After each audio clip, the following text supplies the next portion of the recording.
Olá, queridos! Sejam todos muito bem-vindos ao canal Oração Inspirada. Aqui você encontrará a resposta às suas orações enquanto medita na rica palavra do Senhor. E hoje vamos meditar em uma promessa muito conhecida, que está registrada em Isaías 41:10, que diz assim: Não fiquem com medo, pois eu estou com vocês. Não se apavorem, pois eu sou o seu Deus. Eu lhes dou força e os ajudo. Eu os protejo com a minha forte mão.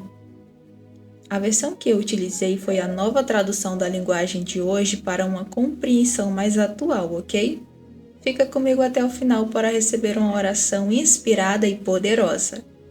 Agora nós vamos meditar na palavra do Senhor para entender o que o levou a fazer essa promessa.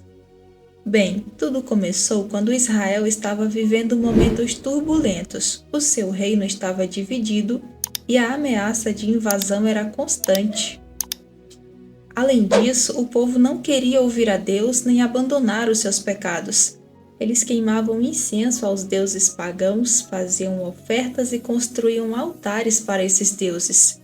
Os líderes religiosos daquela época eram adúlteros, desonestos e impediam que alguém se arrependesse da sua maldade, profetizando mentiras em nome do Senhor, que os chegou a compará-los aos moradores de Sodoma e Gomorra.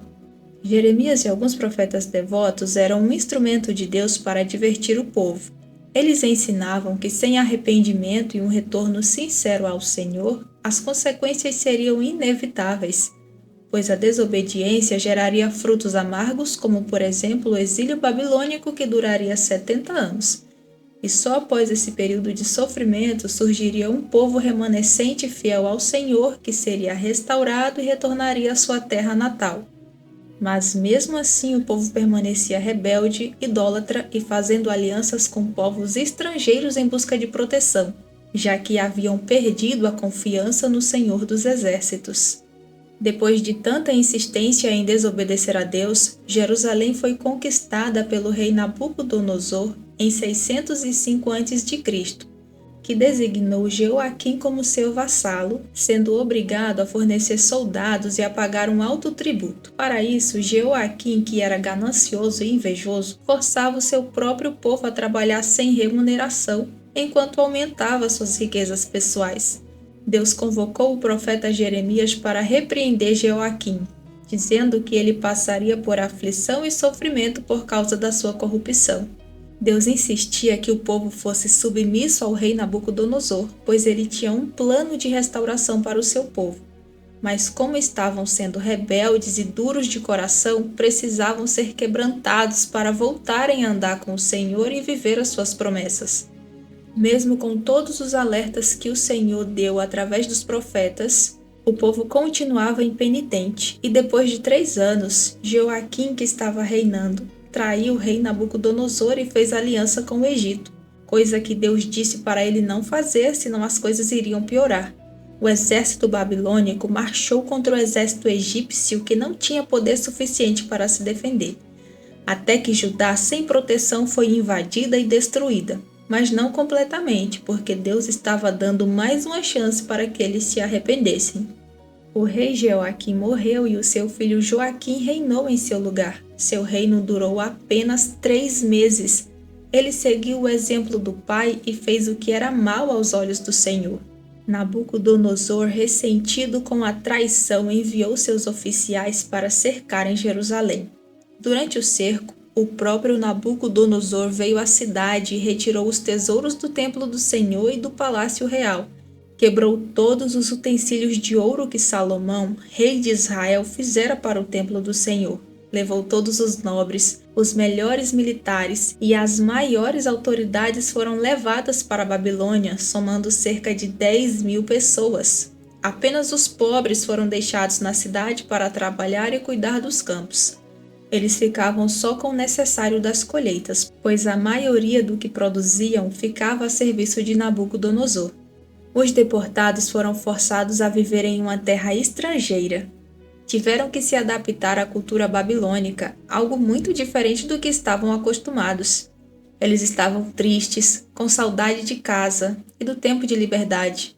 Novamente, os falsos profetas entraram em cena. dizendo para que eles se animassem, pois o exílio logo acabaria. Deus usou Jeremias para enviar uma carta ao povo que dizia para eles não darem ouvidos aos profetas que diziam apenas o que eles queriam ouvir. Disse também para construírem casas, cultivarem, casarem e multiplicarem-se, para trabalharem pela paz e pela prosperidade da cidade, pois eles ficariam ali 70 anos sob o domínio da Babilônia. Só então o Senhor cumpriria todas as boas promessas e os levaria de volta para casa.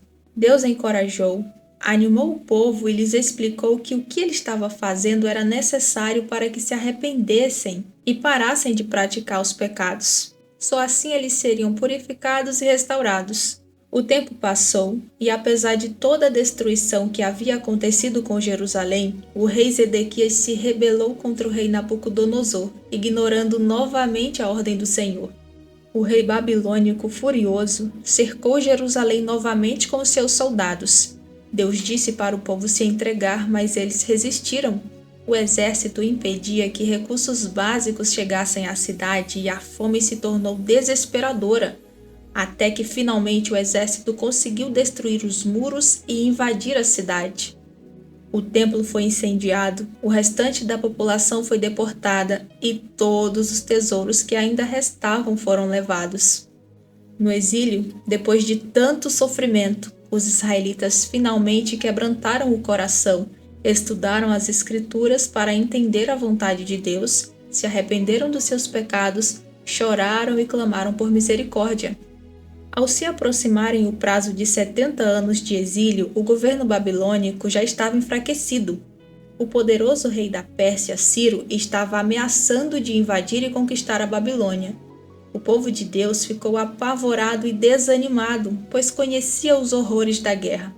Então oraram ao Senhor e ele respondeu dizendo: Não fiquem com medo, pois estou com vocês. Não se apavorem, pois eu sou o seu Deus. Eu lhes dou força e os ajudo. Eu os protejo com a minha forte mão. Ciro era justamente aquele mencionado pelo profeta como o justo que subjuga reis, a quem Deus usou para derrotar a Babilônia e libertar o seu povo.